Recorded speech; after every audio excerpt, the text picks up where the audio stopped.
ये शेर का परिवार आज बहुत ज्यादा खुश होता है क्योंकि सावन के आने से अब बरसात शुरू होने लगती है और कई सालों से सूखी हुई नदी भी अब पानी से बहने लगती है, जिस वजह से वहाँ के सभी जानवर नदी में पानी पीने के लिए इकट्ठा होते हैं और उन्हीं में एक छोटा सा शेर का बच्चा मुफासा भी होता है जो कि आज बहुत ज्यादा खुश होता है। लेकिन तभी सभी जानवर जल्दी पानी से बाहर निकलने लगते हैं क्योंकि बहुत तेजी से पानी की लहर उन्हीं की ओर आ रही थी। लेकिन तभी मुफासा का पिता उसे बचाने के लिए तेजी से पानी में कूदता है और जल्द ही वहाँ पर बहुत सारा पानी भर जाता है। लेकिन मुफासा का पिता मुफासा को बचाने में कामयाब हो जाता है और जैसे ही मुफासा वहाँ से बचकर निकल पाता कि तभी एक हाथी बहुत तेजी से मुफासा की तरफ आ रहा था और वो मुफासा से टकरा जाता है, जिस वजह से मुफासा नदी में गिर जाता है और अपने परिवार से बिछड़ जाता है। और एक लकड़ी के सहारे कई घंटों के सफर के बाद मुफासा एक अनजान जगह पर पहुंचता है और तभी उसकी मुलाकात एक शेर के बच्चे टाका से होती है। पर तभी बहुत से मगरमच्छ मुफासा की ओर आने लगते हैं। टाका मुफासा को जल्दी तैरने के लिए कहता है और जैसे तैसे करके मुफासा किनारे तक पहुंचता है, जिसके बाद तुरंत ही टाका मुफासा को पकड़ लेता है और तभी वहाँ सही वक्त पर टाका की माँ आ जाती है जो उन मगरमच्छों को वहाँ से भगा देती है। और तभी टाका मुफासा को अपने साथ घर पर ले जाने लगता है, पर वो शेरनी उसे आने से मना करती है क्योंकि वो लोग किसी आवारा को अपने घर में जगह नहीं दे सकते हैं। पर तभी मुफासा कहता है कि मैं बस अपनी फैमिली से बिछड़ गया हूँ, जिस वजह से वो लोग उसे अपने साथ ले जाते हैं। लेकिन जैसे ही ग्रुप लीडर ओबासी की नजर मुफासा पर पड़ती है तो वो बहुत ज्यादा गुस्सा हो जाता है क्योंकि उसे डर था कि कहीं मुफासा बड़े होकर उसकी जगह न ले ले, जिस वजह से ओबासी मुफासा और टाका के बीच एक रेस करवाता है और वो बताता है कि अगर मुफासा रेस में हारा तो वो मेरा खाना बनेगा और जीत गया तो हमारे साथ रह सकेगा। जिसके बाद रेस शुरू होती है, लेकिन मुफासा कई दिनों से भूखा होने से वो सही से दौड़ नहीं पा रहा।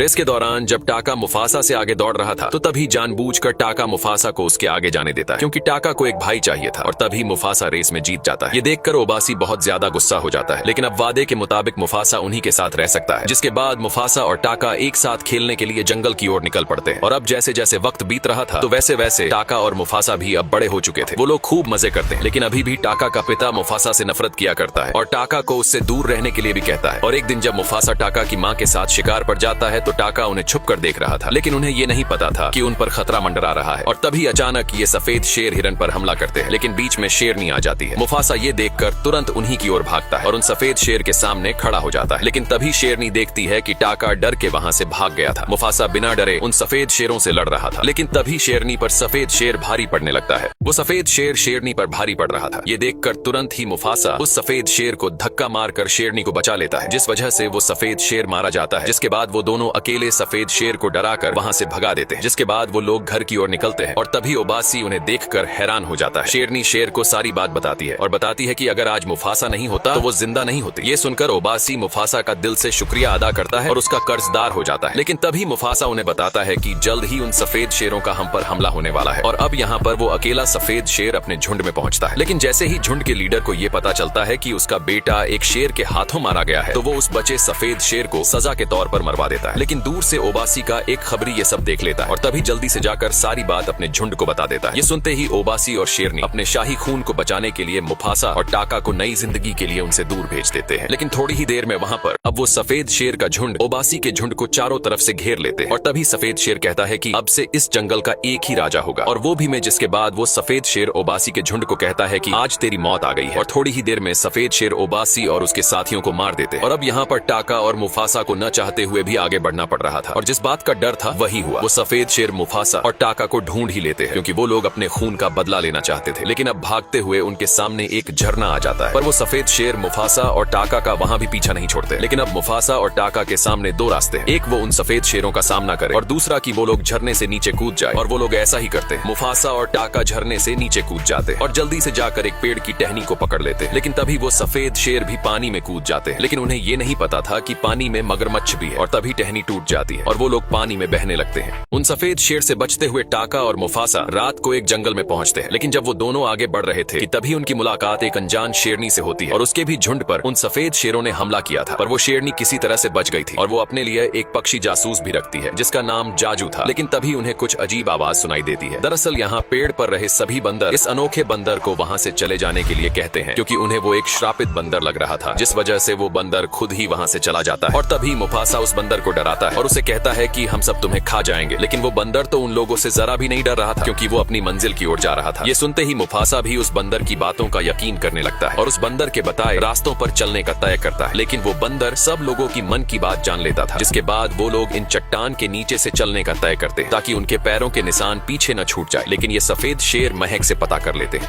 मुफासा का झुंड जब घाटी के बीच से गुजर रहा था तो तभी टाका उस शेरनी को अपनी रानी बनाने का सोचता है, क्योंकि टाका अब उसे पसंद करने लगा था। और तभी मुफासा टाका को बहुत से तरकीब बताता है और उस शेरनी की तारीफ करने के साथ उसकी सभी बातों को ध्यान से सुनने के लिए भी कहता है। मुफासा की ये तरकीब काम कर जाती है, जिस वजह से शेरनी और टाका की अच्छी दोस्ती होने लगती है। लेकिन तभी घाटी खत्म होते ही उनके सामने बहुत सारे हाथी आ जाते हैं जो कि कहीं पर जा रहे थे। पर तभी जाजू उन्हें बताता है कि वो सफेद शेर यहाँ तक भी पहुंच चुके हैं। सफेद शेर काफी होशियारी से उन्हीं की ओर आ रहे थे और तभी मुफासा कहता है कि हम इन हाथियों की मदद लेंगे। लेकिन तभी वो शेरनी एक जबरदस्त तरकीब लगाती है। वो जल्दी से जाकर पेड़ पर लगे एक मधुमक्खी के छत्ते को नीचे उन हाथियों के बीच गिरा देती है, जिस वजह से वहाँ पर हाथियों की भगदड़ होने लगती है। और तभी शेरनी पेड़ से नीचे हाथियों के बीच गिर जाती है। लेकिन तभी वो एक हाथी से टकराकर वहीं पर ही बेहोश हो जाती है। ये देखकर मुफासा तुरंत ही शेरनी की ओर भागता है और यहाँ टाका छुपा हुआ था। अब वो सफेद शेर जल्द ही मुफासा के झुंड के पास पहुंच जाता है, लेकिन हाथियों की भगदड़ में वो जरा भी नहीं टिक पा रहे थे। और तभी मुफासा शेरनी को बचाने के लिए भागता है, लेकिन हाथियों के भगदड़ की वजह से वो सभी चट्टान टूटने लगते हैं, जिस वजह से सफेद शेर का झुंड अब आगे नहीं जा सकता था। और अब मुफासा भी वक्त रहते उस शेरनी को भी बचा लेता है, लेकिन वो सफेद शेर दूसरे रास्ते के लिए निकल जाते हैं। और तभी ये बंदर एक पेड़ की टहनी के साथ नीचे गिरता है, जिस वजह से उसे एक नया हथियार मिल गया था। और अब थोड़ी ही देर बाद वो शेरनी होश में आ जाती है। लेकिन तभी मुफासा जानबूझकर कहता है कि तुम्हारी जान टाका ने बचाई है। ये सुनकर शेरनी टाका का धन्यवाद करती है, जिसके थोड़ी ही देर बाद वो लोग अपने मंजिल की ओर फिर से चल पड़ते हैं। वो लोग सूरज की ओर बढ़ रहे थे, लेकिन अभी भी मुफासा का अतीत उसे सपनों में परेशान किया करता था, जिस वजह मुफासा रफीकी की मदद लेता है। रफीकी मुफासा को खुद पर भरोसा रखने के लिए कहता है, जिसके बाद वो लोग आगे बढ़ने लगते हैं। लेकिन बर्फ में चलने के कारण उनके पैरों के निशान पीछे छूट रहे थे और सफेद शेर उन निशानों का पीछा न कर सके, इसलिए मुफासा जाजू की मदद लेता है। वो जाजू को अपने पंखों से निशानों को मिटाने के लिए कहता है और जाजू काम के लिए मान भी जाता है। जाजू पहाड़ पर जमी बर्फ को नीचे गिराकर पैरों के निशानों को छुपा देता है, जिस वजह से सफेद शेर का झुंड बीच रास्ते में भटक जाता है, क्योंकि उन्हें मुफासा के झुंड के पैरों के निशान अब नहीं मिल रहे थे। और जाजू ऊपर से ये सब देख रहा था, जिसके तुरंत बाद ही जाजू ये खबर मुफासा को जाकर देता है। मुफासा उसे शुक्रिया कहता है, लेकिन तभी शेरनी मुफासा को धन्यवाद करती है। ये देखकर टाका नाराज हो जाता है और वो वहाँ से जाने लगता है। और अब जल्द ही रात हो जाती है। मुफासा शिकार के इंतजार में होता है, पर तभी वहाँ पर शेरनी आती है और वो मुफासा से कहती है। शेरनी मुफासा को बताती है कि मुझे सब कुछ पता चल गया है। तुम ही हो जिसने मेरे बालों की खुशबू से उन फूलों का पता लगा लिया था और उन हाथियों की भगदड़ में भी तुम्ही ने मुझे बचाया था। मुफासा बार बार ये सब गलत साबित करने की कोशिश करता है और कहता है कि ये सब टाका ने किया है, लेकिन अंत में मुफासा पकड़ा जाता है और शेरनी को सब सच पता चल जाता है। टाका दूर से ये सब देख रहा था और अब ये दोनों एक दूसरे के साथ थोड़ा समय बिताते हैं, जिस वजह से उन दोनों के बीच अच्छी दोस्ती हो जाती है। लेकिन टाका ये सब देखकर बहुत गुस्सा हो जाता है, क्योंकि टाका उस शेरनी को पसंद किया करता था, पर मुफासा से उसकी दोस्ती हो जाती है। और तभी टाका कहता है कि अब से मेरा और मुफासा का रिश्ता खत्म, और बाबा सही कहा करते थे कि आवारा कभी भी धोखा दे सकते हैं। और उसी दौरान टाका गलती से एक बर्फ की चट्टान से फिसलकर नीचे की ओर गिर जाता है। लेकिन तभी टाका उन्हीं सफेद शेर के झुंड को देखता है। पर तभी टाका उन्हीं सफेद शेर के पास जाता है, क्योंकि वो उनकी मदद करना चाहता था। लेकिन उन सफेद शेरों को टाका पर जरा भी विश्वास नहीं हो रहा था।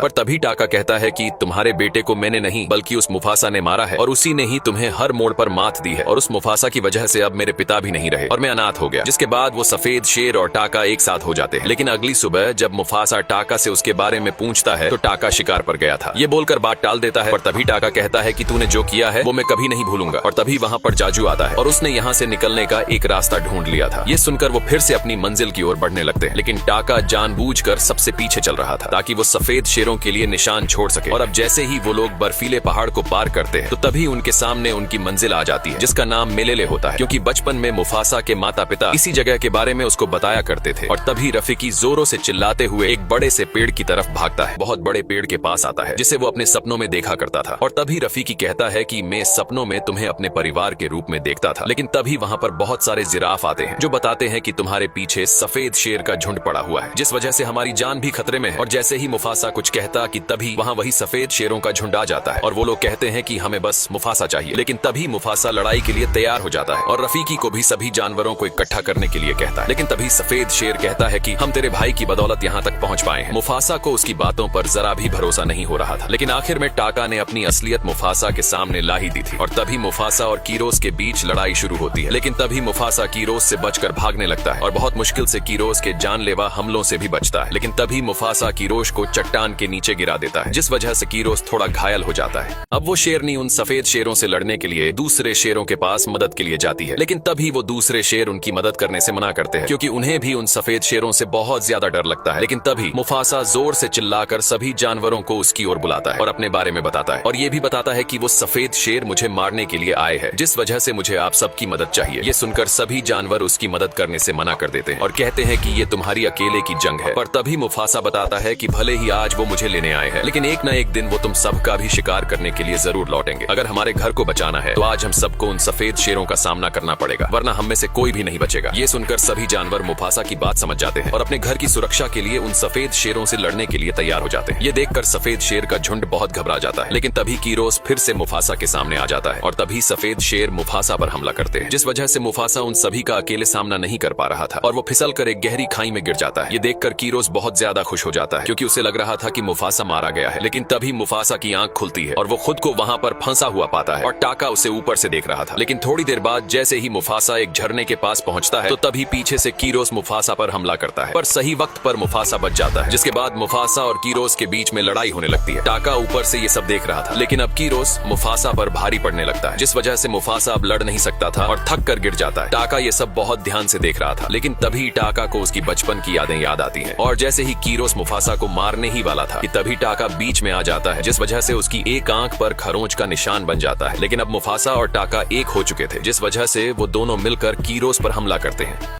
अब मुफासा और टाका मिलकर कीरोस से लड़ने लगते हैं और जैसे ही कीरोस के साथी उन शेरनियों पर हमला करते कि तभी अचानक से जमीन कांपने लगती है और जब वो लोग लड़ रहे थे कि तभी ऊपर से एक बड़ा सा पत्थर नीचे आ गिरता है, जिस वजह से जमीन टूट जाती है, जिसमें मुफासा और कीरोस गिर जाते हैं। पर टाका सही वक्त पर बच जाता है, लेकिन पानी के अंदर भी कीरोस मुफासा पर हमला कर रहा था। पर तभी एक और बड़ा सा चट्टान टूटकर पानी में गिरता है। मुफासा उस चट्टान को देख लेता है, लेकिन तभी कीरोस फिर से मुफासा को पकड़ लेता है। पर तभी मुफासा चालाकी से कीरोस को धक्का मारकर उससे दूर हो जाता है, जिस वजह से कीरोस उस चट्टान के बीच आ जाता है और मुफासा बच जाता है, जिसके बाद मुफासा ऊपर की ओर तैरते हुए जाता है और तभी टाका उसे अपने पंजों से पकड़ लेता है, जिसके बाद टाका मुफासा को खींचकर पानी से बाहर निकालता है और तभी वहां पर शेरनी भी आ जाती है। टाका शेरनी को देखते हुए वहां से चला जाता है और अब मुफासा और शेरनी एक साथ उस जगह से बाहर निकलते हैं। लेकिन तभी वो सभी जानवर मुफासा को मेलेले का राजा बोलने लगते हैं। लेकिन तभी मुफासा कहता है कि हम सब एक है और सब लोग सर उठाकर जिएंगे। और तभी रफीकी कहता है कि तुम्हारा कोई इंतजार कर रहा है और तभी मुफासा तेजी से भागता है, जिसके बाद उसकी मुलाकात एक शेरनी से होती है और ये कोई और नहीं बल्कि मुफासा की ही माँ होती है। वो लोग एक दूसरे से मिलकर बहुत ज्यादा खुश होते हैं, लेकिन तभी वहाँ पर टाका आता है जो कि मुफासा से माफी मांग रहा था। जाजू टाका को बेदखल करने के लिए कहता है, पर तभी मुफासा कहता है कि जब तक मैं यहाँ का राजा हूँ तो तब तक टाका यहाँ पर रह सकेगा। लेकिन मुफासा कभी भी टाका का नाम नहीं लेगा, जिस वजह से टाका अपना नाम स्कार रख लेता है और अब मुफासा मेलेले का राजा बन जाता है। दरअसल ये कहानी रफीकी मुफासा के बेटे शिम्बा की बेटी कियारा को सुना रहा था, क्योंकि ये कहानी सिम्बा के पिता की थी, क्योंकि सिम्बा अपनी पत्नी को लेने गया था और तभी सिम्बा कियारा के पास आता है और तभी वहाँ पर उसकी माँ भी आ जाती है और कियारा का एक छोटा भाई भी होता है और यहीं पर इस मूवी की एंडिंग होती है।